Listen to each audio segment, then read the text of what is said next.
UGC GSET પરીક્ષા October 2010નું પ્રશ્નપત્ર 1 છે. સમય 1 કલાક હોય છે અને કુલ ગુણ 100 હોય છે. આ પ્રશ્નપત્રમાં 60 બહુવિકલ્પી પ્રશ્નો આપેલા છે. પ્રત્યેક પ્રશ્ન 2 ગુણનો છે. આમાંથી તમારે 50 પ્રશ્નોના ઉત્તર આપવાના છે, પરંતુ જો તમે 50 કરતાં વધારે પ્રશ્નોના ઉત્તરો આપશો તો તેમાંના પહેલા 50 પ્રશ્નો જ તપાસવામાં આવશે. ખોટા જવાબ માટે નેગેટિવ ગુણાંકન પ્રથા નથી.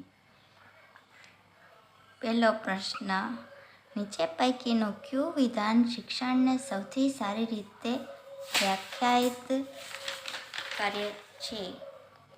તો આનો જવાબ છે સી.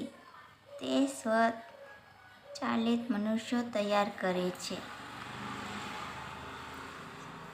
બીજો પ્રશ્ન, સેમેસ્ટર પ્રથાની ભલામણ કરવામાં આવે છે કેમ કે? બીજો છે સી. વાંચું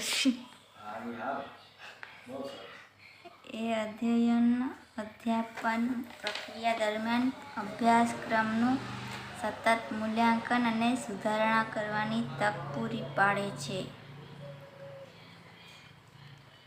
ત્રીજો પ્રશ્ન, એવું કહેવાય છે કે શિક્ષકોએ વિદ્યાર્થીઓને પોતાના અધ્યયનનું ઉત્તરદાયિત્વ લેવા માટે સક્ષમ બનાવવા જોઈએ.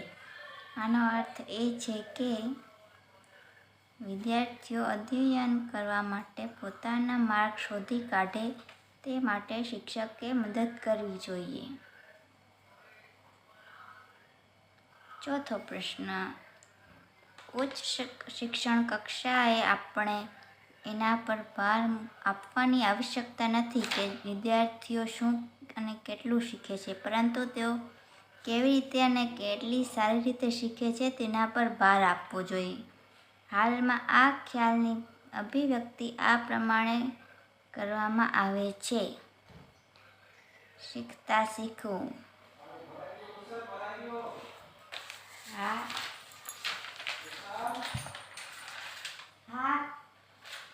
બંધ જ છે. ક્યું પાણી ભરાય?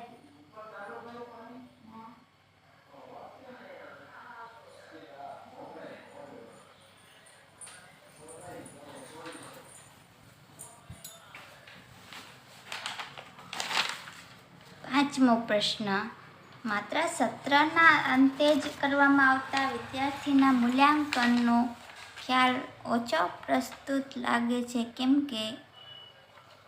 એના દ્વારા વિદ્યાર્થીઓનું શું પૂછાયું છે તેના સંદર્ભમાં થયેલા અધ્યયનનું મૂલ્યાંકન થાય છે, નહીં કે તેણે વિષયવસ્તુની બહારનું શું શીખ્યું છે તેનું. હવે છઠ્ઠો પ્રશ્ન, નીચેનાને ઓછા કઠિનથી વધુ કઠિન એ ક્રમમાં ગોઠવો. તો એમાં આવશે પ્રક્રિયાનું અધ્યાપન, સંકલ્પનાઓનું અધ્યાપન, વિચાર કૌશલ્યોનું અધ્યાપન અને 2 મૂલ્યોનું અધ્યાપન. તો આ જવાબ આવશે. સાતમો પ્રશ્ન, હાલમાં ખાલી જગ્યા શૈક્ષણિક સંસ્થાઓ પર દેખરેખ રાખવા એક અલગ બોર્ડની રચના થઈ છે.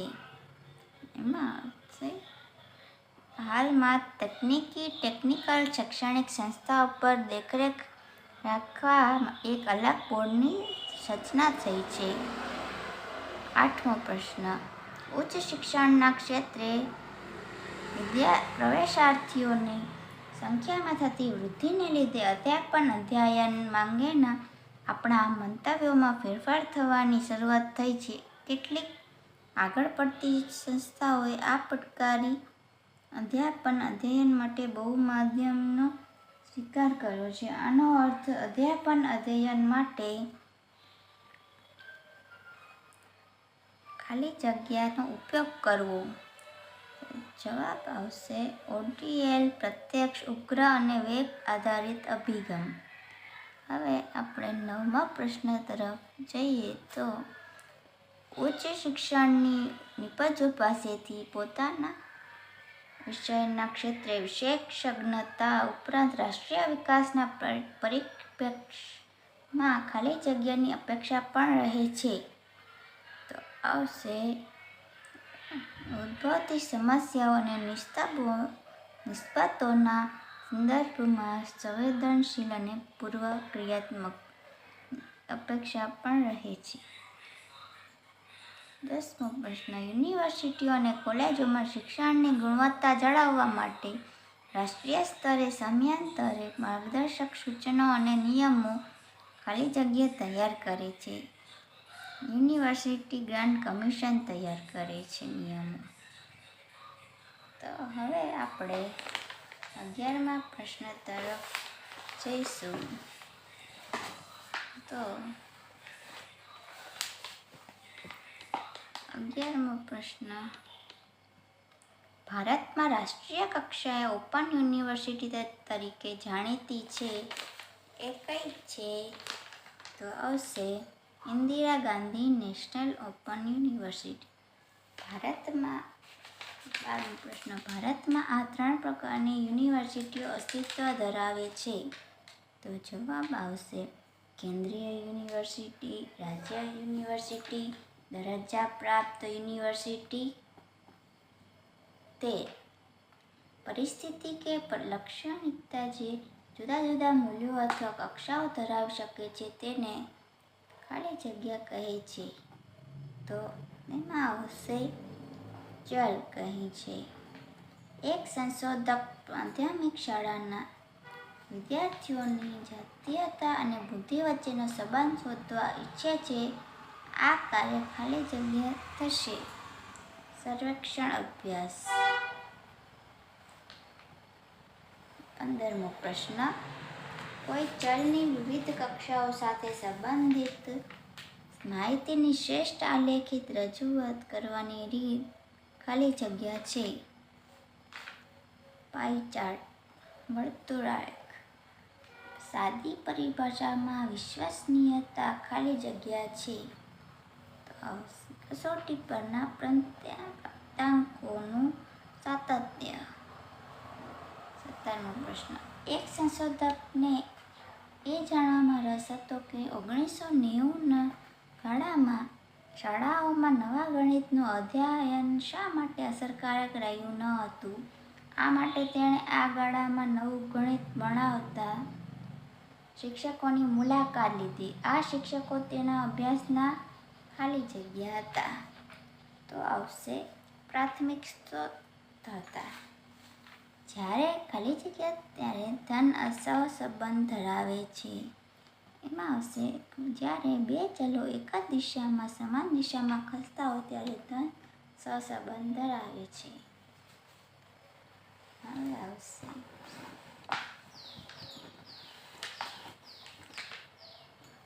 આવશે 19મો પ્રશ્ન ઉપરોક્ત માહિતીના આધારે નીચેના પ્રશ્નોના ઉત્તર આપો. તો આપણે 19મો પ્રશ્ન છે 1993થી 1994માં રસાયણશાસ્ત્ર પસંદ કરતા વિદ્યાર્થીઓની સંખ્યામાં કેટલા ટકા વધારો થયો? તો રસાયણશાસ્ત્રમાં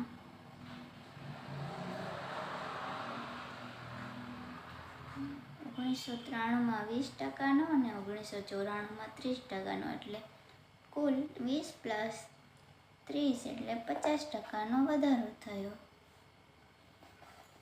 1992થી 1993માં સુધીમાં જીવશાસ્ત્રના વિદ્યાર્થીઓની સંખ્યામાં કેટલા ટકા ઘટાડો થયો છે? તો 1992 જીવશાસ્ત્રમાં વિદ્યાર્થીઓની સંખ્યા છે 40 અને 30 એટલે જીવશાસ્ત્રમાં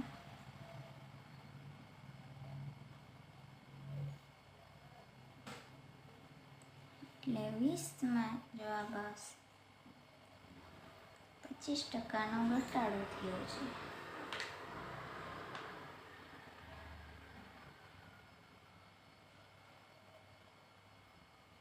1993ના વર્ષમાં કયા વિષયની સંખ્યાના ટકા સૌથી ઓછા હતા?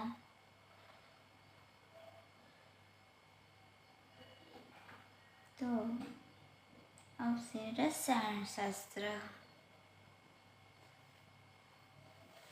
હવે આપણે પ્રશ્ન 22 તરફ જઈશું. મહત્તમ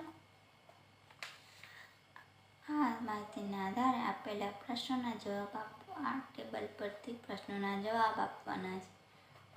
તો જોઈશું મહત્તમ કેટલા વિદ્યાર્થીઓની ભરતી કેમ્પસ રિક્રુટમેન્ટ દ્વારા થઈ? તો તેમાં આવશે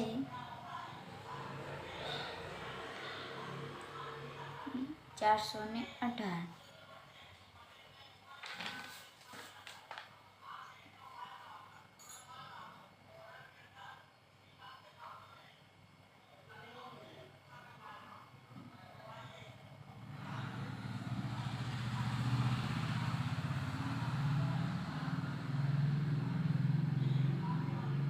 વર્ષ 2003 થી 2005 દરમિયાન વધુ અભ્યાસાર્થે જનારા વિદ્યાર્થીઓની સંખ્યામાં કેટલો ઘટાડો થયો?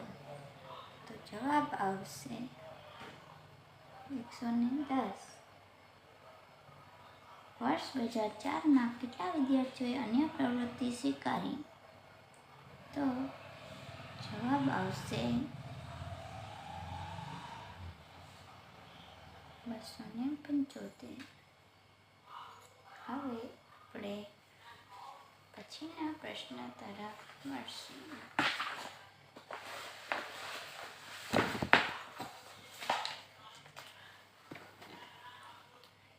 સૂચના આપેલી છે.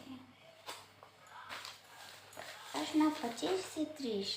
નીચેનો ફકરો વાંચી પ્રશ્ન 25 થી 30ના ઉત્તર લખો. તો આ ફકરો છે. જગત ઝડપથી વૈશ્વિક બની રહ્યું છે. ટેકનોલોજી, માહિતી પ્રવાહો અને રોકાણની ગતિશીલતાની આંતરસંબંધિત અસરોને કારણે હવે દેશની સીમાઓનું મહત્વ ઘટી ગયું છે. આજે માનવીય જ્ઞાન, ખાસ કરીને વિજ્ઞાન અને ટેકનોલોજીના ક્ષેત્રમાં એટલી ઝડપથી વધી રહ્યું છે કે જેનો વિચાર સુદ્ધા બે દાયકા પહેલાં આપણે કરી શકતા ન હતા. કોઈપણ દેશની તુલનાત્મક પ્રગતિ હવે ઉત્પાદક પ્રક્રિયાઓમાં નવી ટેકનોલોજીનું સર્જન, સમાવેશ, ઔચિત્યપૂર્ણ પરિવર્તન અને સંયોજન કરવાની ક્ષમતા દ્વારા વધુને વધુ પ્રભાવિત થવાની છે. જો ઉદારીકરણ અને વૈશ્વિકરણ દ્વારા દરિદ્રતાના વિશાળ સમુદ્રથી ઘેરાયેલા આબાદીના ટાપુઓ સર્જવા ન દેવા હોય તો આપણી આ ઝડપથી બદલી રહેલી દુનિયામાં માનવ કૌશલ્યો અને ક્ષમતાઓનું સાતત્યપૂર્ણ ઉન્નયન થતું રહે અને માનવ સંસાધનનો વિકાસ થાય તે માટે આપણે દ્રઢતાથી પ્રતિબદ્ધ થવું જ પડશે. ભારત દેશના નીતિ નિર્ધારકો તાંત્રિક રીતે અત્યાધુનિક, આર્થિક રીતે પ્રગતિશીલ અને ન્યાયી તથા માનવીય સમાજનું નિર્માણ કરવા માટે પૂર્ણતઃ પ્રતિબદ્ધ છે. ભારત દેશ પર વૈશ્વિકીકરણનો પ્રભાવ હવે વર્તાવા લાગ્યો છે. ભારતના ઉદ્યોગ સાહસિકો હવે શિક્ષણમાં પણ રોકાણ કરવા લાગ્યા છે. ભારતમાં ઉચ્ચ શિક્ષણના ખાનગીકરણની પ્રક્રિયા દરમિયાન ઘણી સારી સંસ્થાઓ ઊભી થઈ છે અને ઇજનેરી, ધંધાકીય, વ્યવસ્થાપન અને તબીબી શિક્ષણના ક્ષેત્રમાં વધતી જતી માંગને પહોંચી વળવા સમર્થ બની છે. પરંતુ આ જ પ્રક્રિયા દરમિયાન નીચી ગુણવત્તા ધરાવતી અને ઉચ્ચ માળખાકીય સુવિધા વગરની ઘણી બધી સંસ્થાઓ બિલાડીના ટોપની પેઠે ફૂટી નીકળી છે. જોકે ભારતમાં ઉચ્ચ શિક્ષણના આવા ફેલાવાના કારણે દેશના ગ્રામીણ વિસ્તારોમાં પણ લોકોને ઉચ્ચ શિક્ષણ સુધી પહોંચવા માટેની તકોમાં વધારો થયો છે અને આની અગાઉના તબક્કામાં જ્યારે ઉચ્ચ શિક્ષણની તકો મર્યાદિત પ્રમાણમાં હતી તેની સરખામણીએ આજે માનવ સંસાધન વિકાસ પ્રક્રિયા ખૂબ જ ગતિથી ચાલી રહી છે. વૈશ્વિકીકરણને કારણે ભારતમાં માહિતી ટેકનોલોજી આગળ ધપી છે. બીજા અનેક દેશોની સરખામણીમાં ભારતના વિદ્યાર્થીઓએ માહિતી ટેકનોલોજીના ક્ષેત્રમાં વધુ તેજસ્વીતા હાંસિલ કરી છે.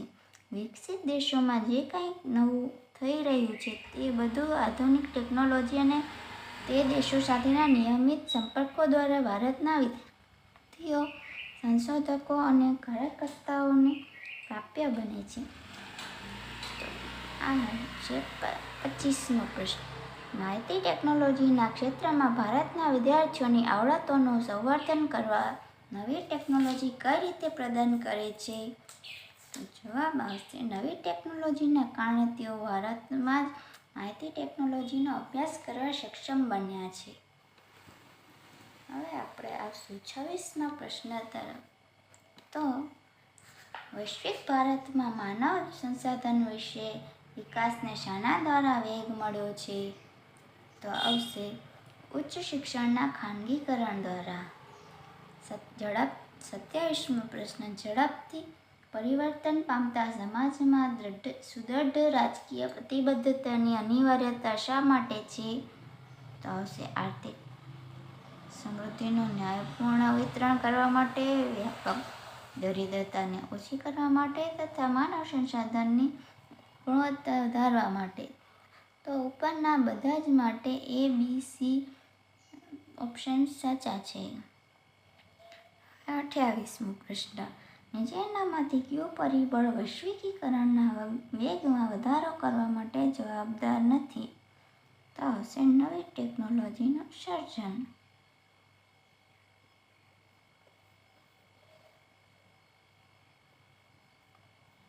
જો 29મો પ્રશ્ન. જો આપણે ન્યાયપૂર્ણ અને માનવીય સમાજનું નિર્માણ કરવામાં નિષ્ફળ થઈએ તો શું પરિણામ આવી શકે? તો જવાબ છે વૈશ્વિકીકરણ અને ઉદારીકરણ દ્વારા આર્થિક અસંતુલન સર્જાશે. હવે 30મો પ્રશ્ન.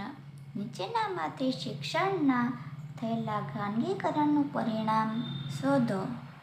તો આવશે C, 2, 3.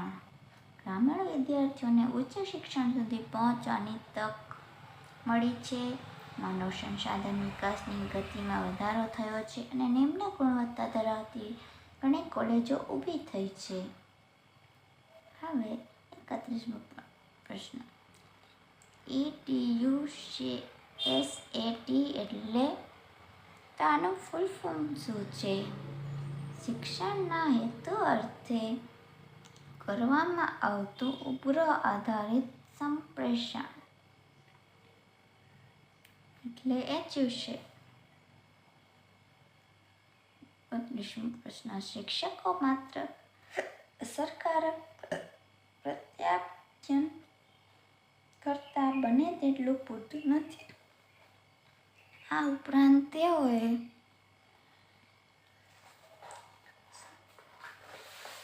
કરવું જોઈએ? તો જવાબ આવશે અસરકારકતા જાળવી રાખવા માટે કાળજી રાખવી જોઈએ. તો બી ઓપ્શન આવશે. હવે 33મો પ્રશ્ન. નીચેના પૈકી કયું પ્રકારનું વર્ગ પ્રત્યાયન સૌથી વધુ ઉચિત છે? તો જવાબ આવશે ગણાનું ગણા સાથે વર્ગ પ્રત્યાયન સૌથી વધુ ઉચિત છે. માથું હલાવવું, નોડિંગ એ પ્રત્યાયન પ્રક્રિયામાં શાનો સંકેત છે? તો જવાબ આવશે પ્રોત્સાહન આપવાનો. 35મો પ્રશ્ન. વર્ગમાં નીચેનામાં પૈકી કઈ પરિસ્થિતિ પ્રત્યાયન પરિસ્થિતિ નથી? તો જવાબ આવશે કાળા પાટિયા પર લખેલા મુદ્દાઓ નોટમાં ઉતારવા. 36. પ્રત્યાયન પ્રક્રિયામાં સૌથી મોટો અવરોધ કયો છે? તો જવાબ આવશે પ્રાપ્તકર્તા તરફથી દેખીતી પ્રતિપોષણનો અભાવ. 37મો પ્રશ્ન. ઇન્ટરનેટ પરના વેબસાઇટમાં એડ્રેસને ખાલી જગ્યા કહે છે? તો આવશે URL. ઇન્ટરનેટ જોડાણથી છૂટા થવા માટે ખાલી જગ્યા થવું જોઈએ. તો આવશે લોગઆઉટ. નીચેનામાંથી ફાઇલ ફોર્મેટમાંથી શામાં એડિટિંગ સુધારા વધારા કરવા શક્ય નથી? જવાબ આવશે PDF. કમ્પ્યુટર વાયરસના પરિણામે શું થતું નથી? જવાબ આવશે મધરબોર્ડનું ક્રેશ થવું. 41મો પ્રશ્ન. ઇન્ટરનેટ શબ્દનું સંયોજન ખાલી જગ્યા છે. તો જવાબ આવશે સી ઇન્ટરનેટ, ઇન્ટરકનેક્શન અને નેટવર્ક. 42મો પ્રશ્ન. HTMLનું પૂર્ણ સ્વરૂપ શું છે? તો આવશે જવાબ હાઇપરટેક્સ્ટ માર્કઅપ લેંગ્વેજ. હવે આવશે 43મો પ્રશ્ન. જો HOW બરાબર 23 અને HAI બરાબર 9 હોય તો SEX બરાબર શું હોઈ શકે? તો જવાબ આવશે 24. આપેલી શ્રેણી 3, 4, 7, 12 ક્વેશ્ચન માર્ક પ્રશ્નાર્થ 28 ખાલી જગ્યામાં પ્રશ્નાર્થને સ્થાને આવતી સંખ્યા ખાલી જગ્યા છે. તો અહીંયા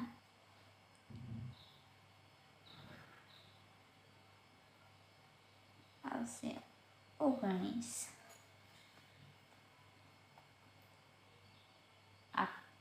45મો પ્રશ્ન. આપેલ ગણ A બરાબર ચકલી, પોપટ, મોર, હંસ, ઘુવડ, બતક ના કુલ ઉપગણોની સંખ્યા ખાલી જગ્યા થશે. તો જવાબ આવશે 64. આપેલી શ્રેણીમાં ખૂટતા ઘટક આપેલ વિકલ્પોમાંથી યોગ્ય રીતે પસંદ કરી શ્રેણી પૂર્ણ કરો. તો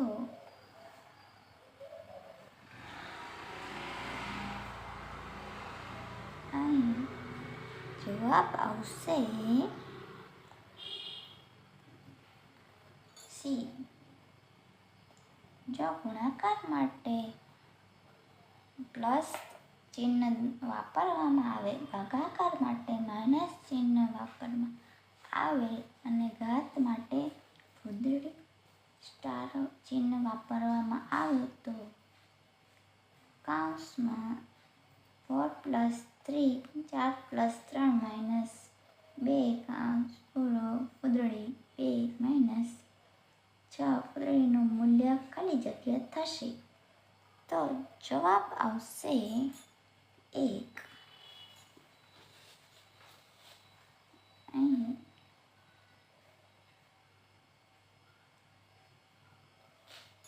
4 + 3 એટલે 4 × 3 કરીએ એટલે 12 જવાબ આવશે. અને માઇનસની જગ્યાએ ભાગાકાર કરીએ 2 સાથે તો 12/6 એટલે 12/2 એટલે 6 આવશે. અને 6ની ઘાત 2 એટલે 36 આવશે. અને ભાગ્યા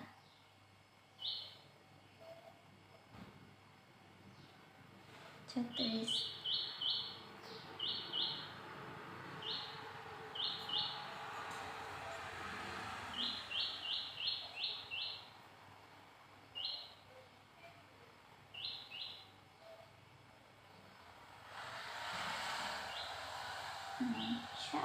અને 6 ને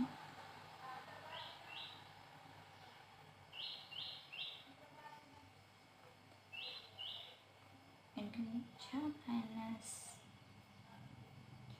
એટલે 1 જવાબ આવશે.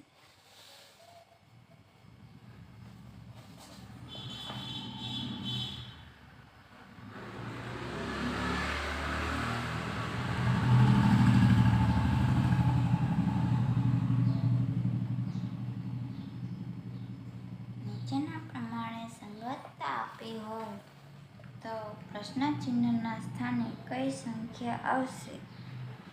તો 48નો જવાબ છે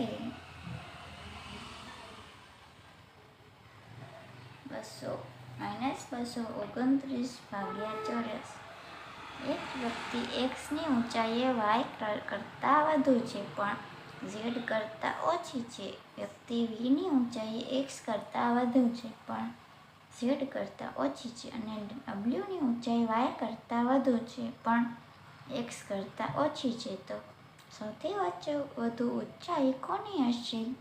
તો જવાબ છે ઝેડ. આપેલી શ્રેણી એક્સ પ્રશ્નાર્થ પી એલ એચમાં ખૂટતા ઘટકો આપેલ વિકલ્પોમાંથી યોગ્ય રીતે પસંદ કરી પૂર્ણ કરો. તો જવાબ છે ડી. હવે એક શાળામાં શિક્ષક વર્ગમાં ભણાવી રહ્યા છે. આ સંદર્ભમાં શાળા શિક્ષક વર્ગને બ્લેકબોર્ડને સાંકળતી વેન આકૃતિ કઈ થશે? તો જવાબ છે સી.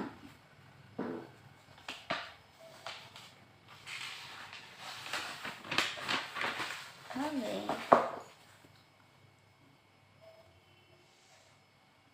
આપણે 52મા પ્રશ્ન તરફ વધશું. આપેલ આકૃતિમાં આપેલ વિકલ્પોમાંથી સાચો વિકલ્પ પ્રશ્ન ચિહ્નના સ્થાને મૂકો. તો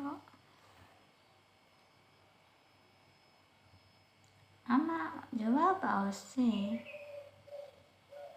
અહીંયા બી. 53મો પ્રશ્ન. આપેલી આકૃતિમાં આપેલ વિકલ્પોમાંથી સાચો વિકલ્પ પ્રશ્ન ચિહ્નના સ્થાને મૂકો. જવાબ આવશે જી.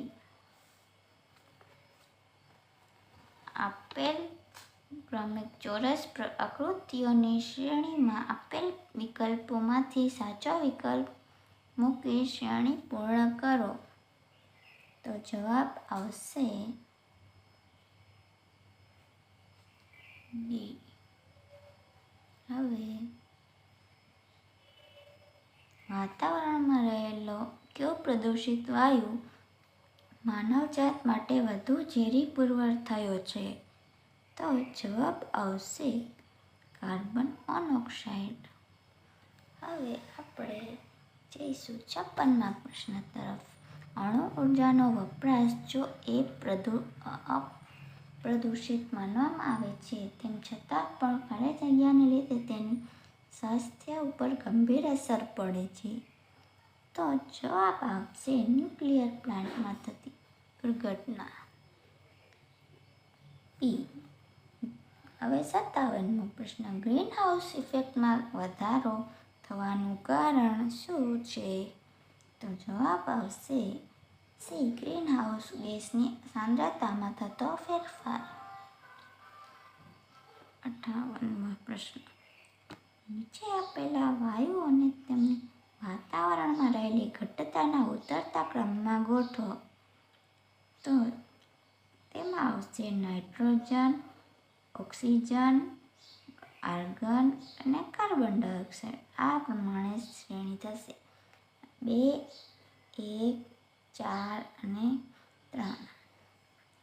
હવે આવશે 59મો પ્રશ્ન. ગ્લોબલ વોર્મિંગમાં ઘટાડો ત્યારે જ શક્ય બને જ્યારે વૃક્ષારોપણમાં વધારો થાય અને અશ્મિ બળતણમાં ઘટાડો થાય. તો જવાબ આવશે ડી. Option D. હવે 60મો પ્રશ્ન છેલ્લો. કાર્બન ડાયોક્સાઇડ ઉપરાંત બીજો કયો મહત્વનો ગ્રીનહાઉસ વાયુ છે જે ગ્લોબલ વોર્મિંગ માટે જવાબદાર છે? તો જવાબ આવશે ક્લોરોફ્લોરોકાર્બન. તો આ હતું પેપર 1 જે જીસેટની પરીક્ષામાં 60 પ્રશ્નો પૂછાય છે અને 100 ગુણમાં પૂછાય છે. આ ઓલ્ડ ક્વેશ્ચન પેપર 2010નું છે જે આપણે સોલ્વ કર્યું. Thank you for watching and solving this question paper. Best of luck four GSET exam.